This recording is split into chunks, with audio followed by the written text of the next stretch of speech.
trying to also implement some core shadow. You know, where the light side meets the shadow.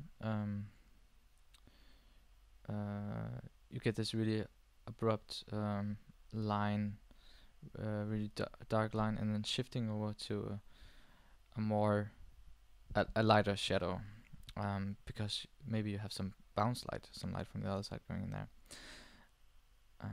Trying to implement that, as you can see. But here I am. I thought, all right, so I'm basically done with shading. Okay, now I want to make something interesting. Now I want to go into detail and make something really cool that I could maybe take into sculpting later, and that would be fun to sculpt. And so I looked at the reference of the snakes, and I thought, hey, since it's kind of snake-like and it has this snake kind of nose, nostrils, and those sort of features, why not make scales on it? Why not take the snake scales and put on top of it? It's not really changing the design, but it's just giving it some extra detail that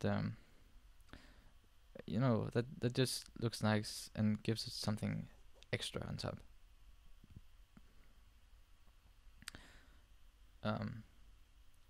It's been a long time since I've done something with scales, really.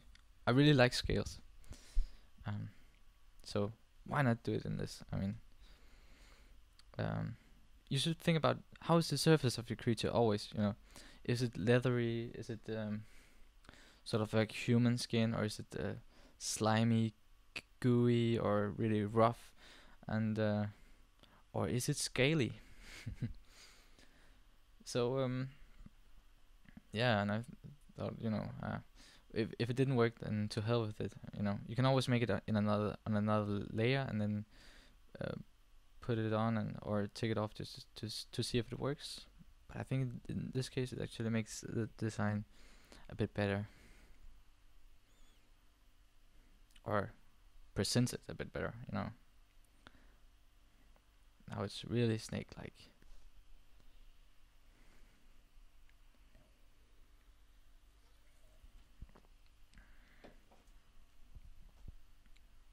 And stuff like this would be really hard to do without reference. Some people might be able to do it, but just to see the pattern of the scales on those snake images, I use that a lot, just to see how the scales actually fit into the head of the snake, and put that in there. So here I changed the color of the background, put another layer behind the sketch, and made it a bit more gray. So now I can go on another layer on top of the sketch and put in some white tone, put in some highlights there, and that really helps. That's just for presenting your design and making it stand out. And that really helps pulling it out of the page, making it more dimensional and more 3D like. But you should also think about, you should be aware not to use this too much, because I think some people have a tendency to do that, and I also I also have a tendency to do that, and maybe I also do it here, a little bit. But anyway, it's better than without. It really helps it stand out, I think. Come out of the page a little bit.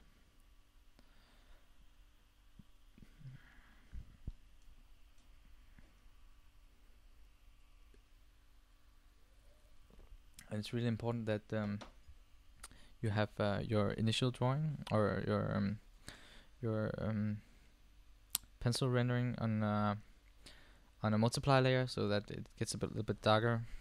So you have the darker values and the lighter values on top of the page in there.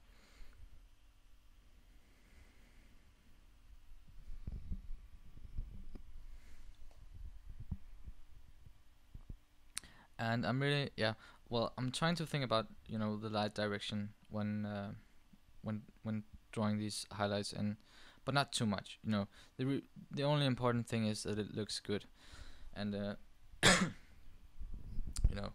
don't concentrate too much on making it physical correct and stuff like that, because you know you can never get physical correct. Um, the surfaces of these scales are, if it was a real snake, they would be turning different ways and catching up the highlights differently, and maybe differently than you would expect. Uh,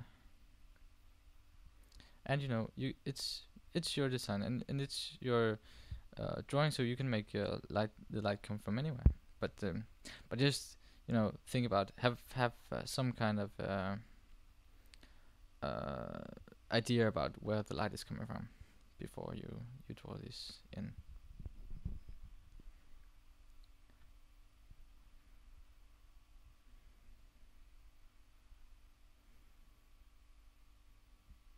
But don't think too much about it. Just do it.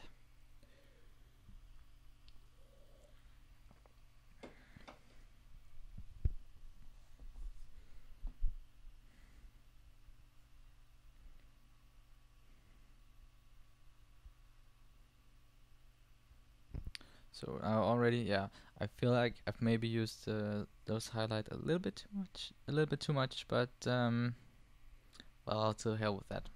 Anyway, it looks better than it did before.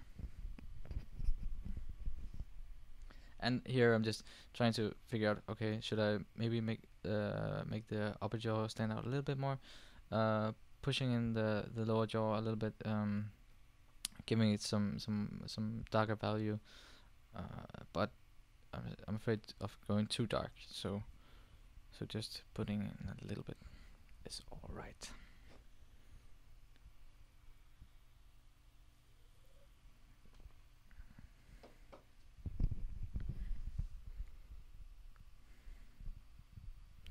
And well, now the rendering part is actually finished, and you can stop the video here if you want to. This is all the design that's gonna be made throughout this video, but now it's all about presenting your work well. Well, the rendering is also presenting the design. Is about presenting the design well, but there's also a little bit of designing in that stage. So this is just to make your design and your rendering look good. I am making a new layer on top of the background and putting in some darker values to make sure that there's no value in, or how to say this, the general value of the head right now is very much like the page underneath, and it shouldn't be. It should stand more out of the page than it already does. So I'm trying to painting some darker value here around the head. With I'm using a watercolor brush here.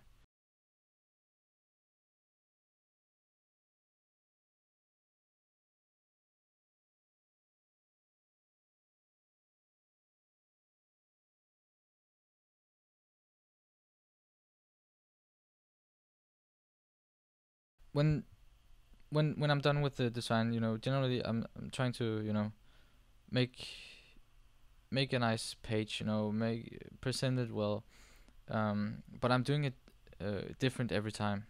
I'm trying new stuff every time, and this is the first time I tried this technique, and I must admit that it takes a little bit too much time. It should be faster. You shouldn't spend that much time on presenting your artwork. It shouldn't take longer than the design phase. Well, it doesn't here, but it takes a little bit too much time, I think. If you could do it fast but make it look nice, then do that. But still experiment, and that's what I'm doing here, just experimenting.